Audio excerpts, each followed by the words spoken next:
मैं आपके लिए एक ऐसी कहानी लेकर आया हूं जिसे सुनकर आपको डर का एहसास होने वाला है। दोस्तों, आज की यह कहानी दिल्ली के रहने वाले राकेश की है, जो कि ऑटो चलाने का काम करते हैं। तो चलिए दोस्तों, ज्यादा समय बर्बाद न करते हुए इस कहानी को हम राकेश के नजरिए से ही सुनते हैं।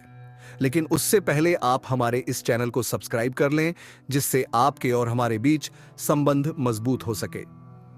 नमस्कार साथियों, मैं राकेश हूं, एक साधारण सा आदमी जिसका जीवन रोजमर्रा की जिंदगी की रफ्तार में बहता है।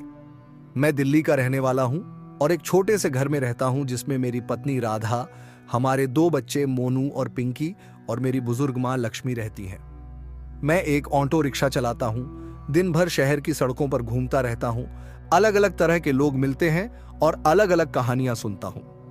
मैं खुद को एक बहुत ही साधारण इंसान समझता हूं। ना कोई बड़ी पढ़ाई, ना ही कोई खास शौक, बस मेरा परिवार और मेरा काम, यही मेरी दुनिया है। लेकिन आज मैं आपको एक ऐसी घटना के बारे में बताने जा रहा हूं जिसने मेरी पूरी दुनिया को हिला कर रख दिया। यह घटना इतनी सच्ची है कि बताते हुए भी मुझे आज भी रोंगटे खड़े हो जाते हैं। यह बात कुछ साल पहले की है, जब दिल्ली की सर्दी अपने पूरे जोर पर थी। एक रात करीब 12 बजे के आसपास मुझे एक सवारी मिली। एक महिला काली साड़ी पहनी हुई थी और उसका चेहरा ढंका हुआ था। पहली नजर में तो कुछ खास नहीं लगा, लेकिन उस रात के बाद से मेरी जिंदगी ही बदल गई। महिला ने एक सुनसान इलाके में जाने को कहा। रात का अंधेरा, सन्नाटा और एक अकेली महिला, यह सब मिलकर एक अजीब सी बेचैनी पैदा कर रहा था। फिर भी मेरा काम था, तो मैंने उसे उस जगह तक छोड़ दिया। जैसे ही मैंने गाड़ी रोकी, एक अजीब सी ठंडक महसूस हुई। महिला ने उतरते हुए पीछे मुड़कर मुझे देखा।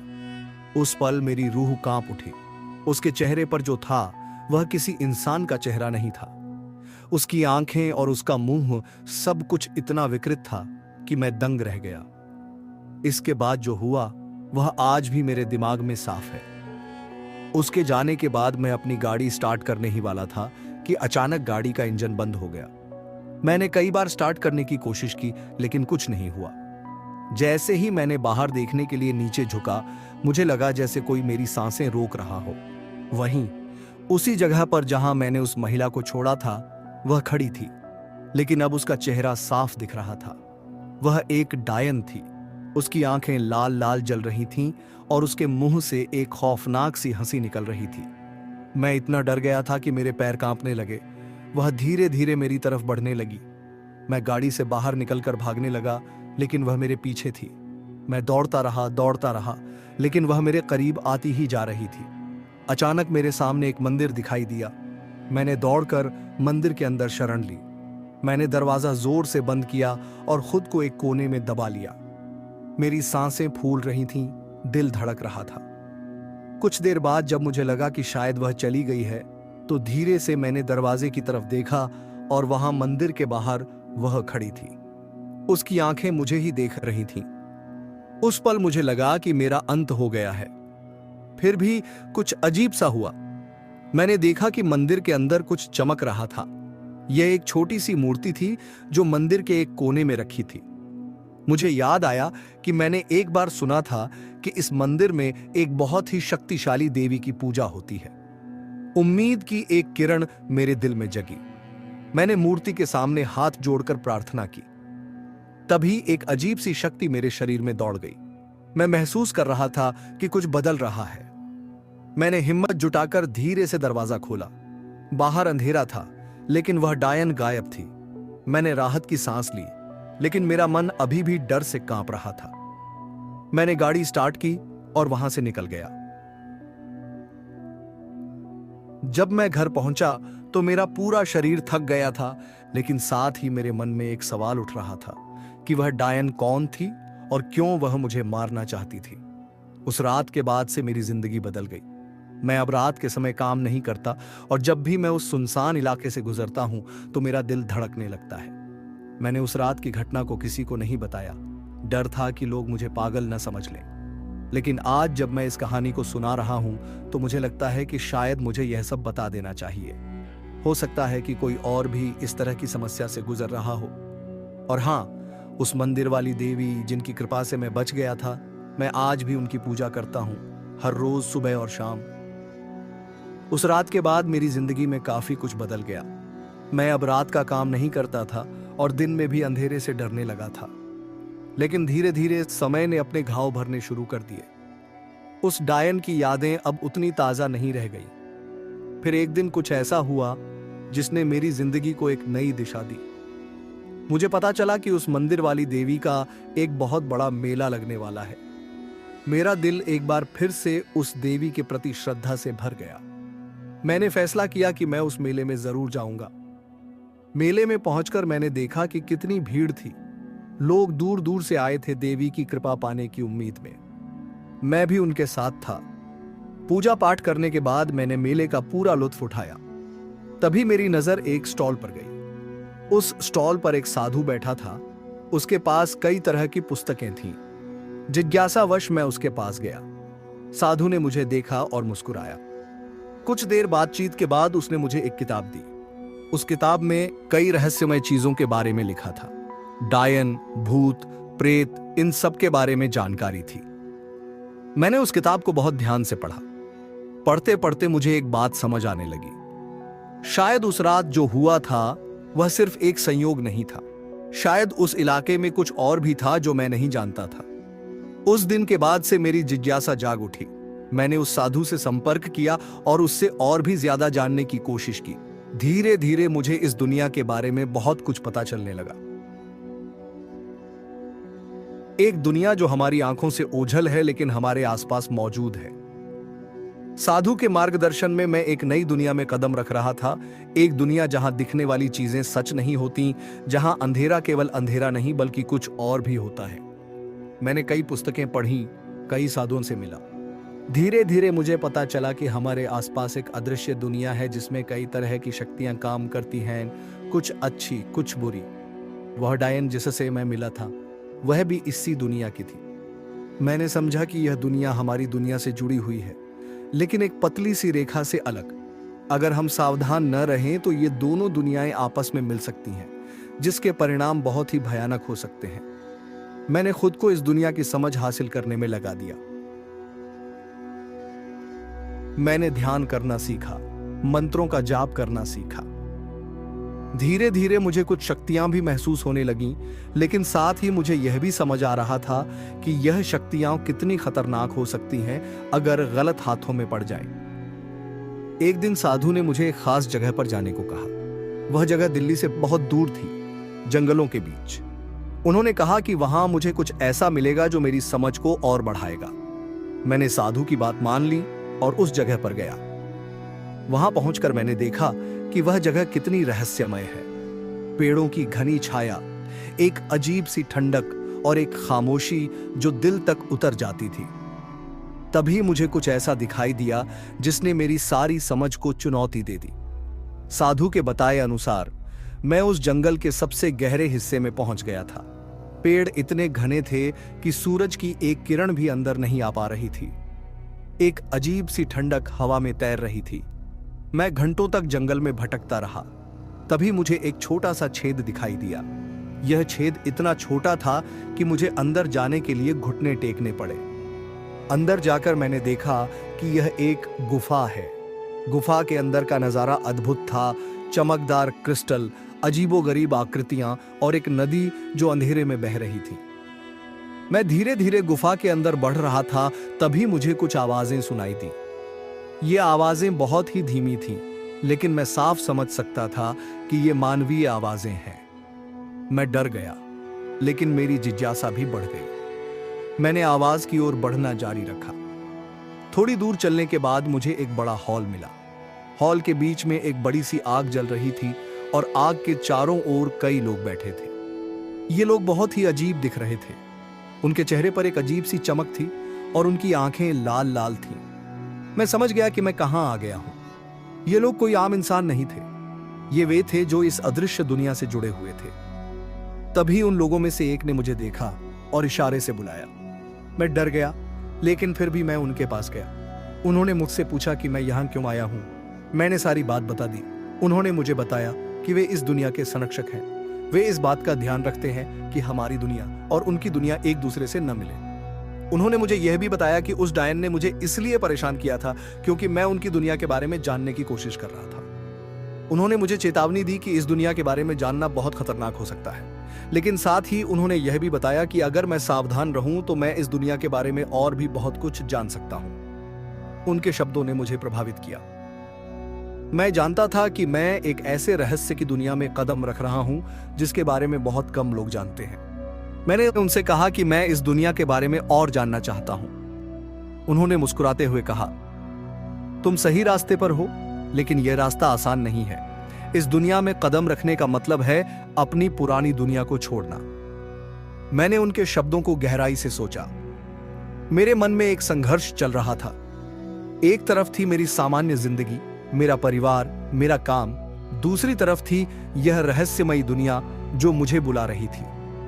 कई रातें सोच विचार करने के बाद मैंने फैसला किया कि मैं इस दुनिया को चुनूंगा। मैं जानता था कि यह एक जोखिम भरा फैसला है, लेकिन मेरी जिज्ञासा मुझसे ज्यादा मजबूत थी। मैंने अपने परिवार से कहा कि मुझे कुछ समय के लिए दूर जाना है।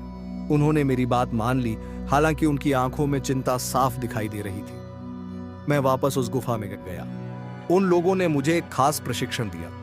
उन्होंने मुझे बताया कि कैसे इस दुनिया की शक्तियों का उपयोग करना है और कैसे खुद को बचाना है। प्रशिक्षण बहुत कठिन था। कई बार तो मुझे लगा कि मैं हार मान लूंगा, लेकिन मैंने हिम्मत नहीं हारी। मैं जानता था कि अगर मैं पीछे हट गया तो मैं कभी भी इस दुनिया के रहस्यों को नहीं जान पाऊंगा। धीरे धीरे मुझे महसूस होने लगा कि मेरे अंदर एक नई ताकत आ रही है। मैं चीजों को पहले से ज्यादा समझने लगा था।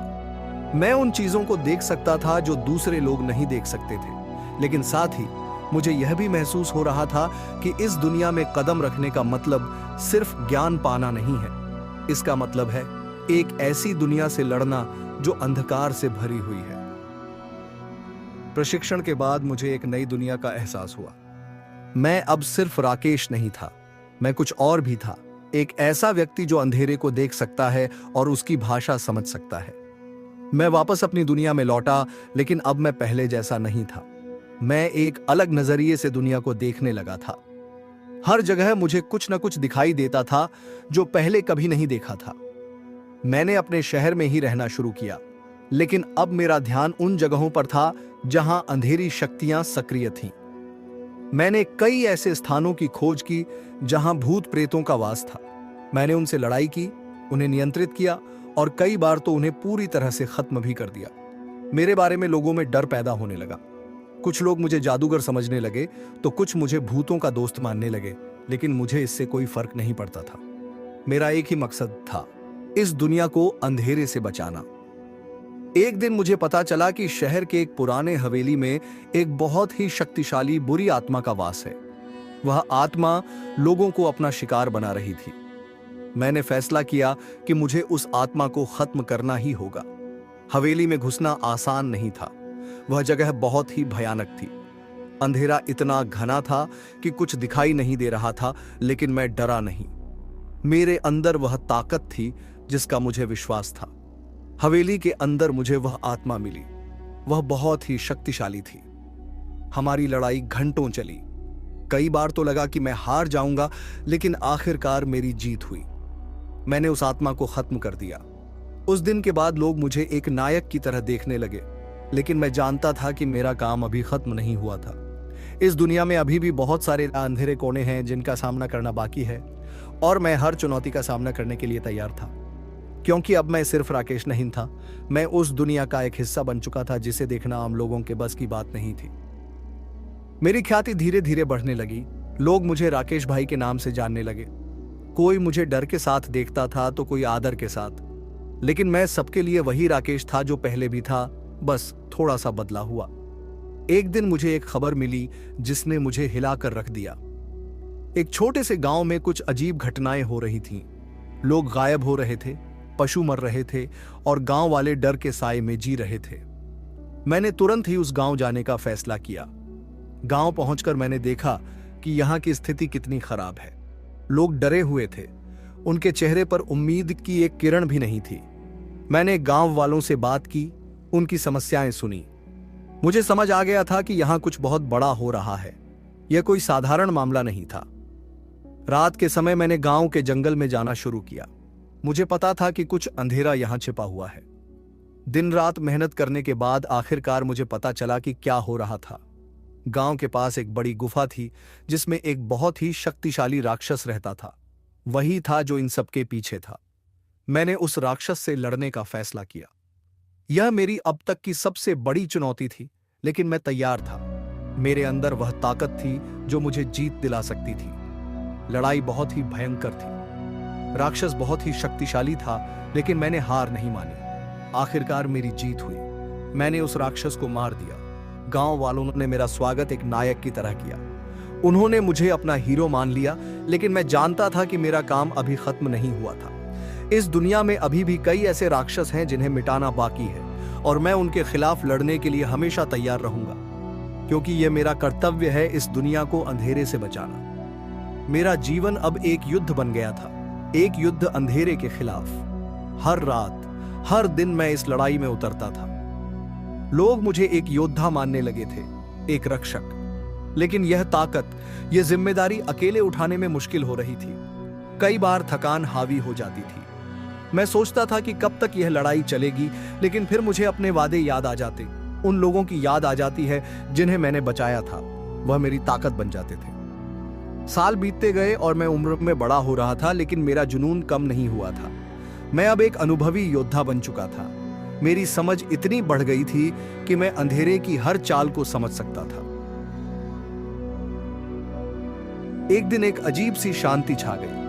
ऐसा लगा जैसे पूरी दुनिया में अंधेरा गायब हो गया हो। कुछ दिनों तक यह शांति बनी रही, लेकिन मुझे पता था कि यह शांति तूफान से पहले का सुकून है। और फिर वह दिन आया, एक ऐसा दिन जिसने पूरी दुनिया को हिलाकर रख दिया। अचानक से हर जगह अंधेरा छा गया, एक ऐसा अंधेरा जिसे मैंने पहले कभी नहीं देखा था। मैं समझ गया था कि यह आखिरी लड़ाई है, वह लड़ाई जिसके लिए मैं तैयार हो रहा था। मैं अकेले ही उस अंधेरे के खिलाफ लड़ने निकल पड़ा। यह मेरा सबसे बड़ा युद्ध था, लेकिन मैं डरा नहीं था। मेरे अंदर एक शक्ति थी जो अजेय थी। लड़ाई आसान नहीं थी। अंधेरा बहुत ही शक्तिशाली था, लेकिन मैंने हार नहीं मानी। मैं लड़ता रहा, लड़ता रहा। आखिरकार मैंने जीत हासिल की। मैंने उस अंधेरे को खत्म कर दिया। उस दिन दुनिया ने राहत की सांस ली। अंधेरा चला गया था हमेशा के लिए। मैं जीत गया था, लेकिन थक गया था। मैंने अपने जीवन का सबसे बड़ा युद्ध जीत लिया था। मैं वापस अपने घर लौटा। मेरा परिवार मुझे देखकर खुश था, लेकिन उनकी आंखों में थकान भी थी। उन्होंने मेरे जीवन के उन सालों को देखा था जब मैं उनके लिए नहीं था। मैंने उन्हें समझाया, उन्हें बताया कि मैंने क्या किया है। उन्होंने मुझे गले लगाया और कहा कि उन्हें मुझ पर गर्व है। उसके बाद मैंने सामान्य जीवन जीना शुरू कर दिया। मैं अब वो योद्धा नहीं था जो अंधेरे से लड़ता था। मैं सिर्फ राकेश था, एक साधारण आदमी। लेकिन मेरे दिल में हमेशा एक योद्धा रहेगा, एक योद्धा जो अंधेरे के खिलाफ लड़ता रहा और जीत गया। और जब भी मैं आसमान की तरफ देखता हूं, तो मुझे लगता है कि सितारे मेरी जीत की चमक बिखेर रहे हैं। अब मैं एक शांत जीवन जी रहा हूं, एक साधारण आदमी की तरह। मेरी पत्नी, मेरे बच्चे, मेरी माँ, सब मेरे साथ हैं। हम एक खुशहाल परिवार हैं। कभी कभी रात के सन्नाटे में मुझे वह दिन याद आता है जब मैं अंधेरे से लड़ता था। वह डर, वह साहस और वह जिंदगी। लेकिन अब वह सब बीत चुका है। मैं उस दुनिया से दूर आ गया हूं। अब मेरी दुनिया सिर्फ मेरा परिवार है। मैं उन्हें खोना नहीं चाहता। कभी कभी जब आसमान में तारे टिमटिमाते हैं, तो मुझे लगता है कि वे सितारे मेरी उस दुनिया की याद दिला रहे हैं, उस दुनिया जहां अंधेरा और उजाला साथ साथ चलते थे। लेकिन अब मैं सिर्फ परिवार में रहना चाहता हूं, अपने प्यार के साथ। यही मेरी जिंदगी है, यही मेरा संसार है, और इसी के साथ मेरी कहानी खत्म होती है। एक कहानी जो सच भी है और कल्पना भी। एक कहानी जिसने मुझे बदला, मुझे मजबूत बनाया। शायद आप भी कभी इस तरह की दुनिया के बारे में सोचेंगे। शायद आप भी कभी अंधेरे का सामना करेंगे। लेकिन याद रखिए, अंधेरे से डरना नहीं चाहिए, उससे लड़ना चाहिए। और अगर आप कभी हार मानने लगे, तो बस एक बार आसमान की तरफ देख लीजिए। शायद वहां आपको भी एक उम्मीद की किरण दिख जाएगी। तो दोस्तों, आज की यह कहानी आपको कैसी लगी? कमेंट करके हमें जरूर बताएं।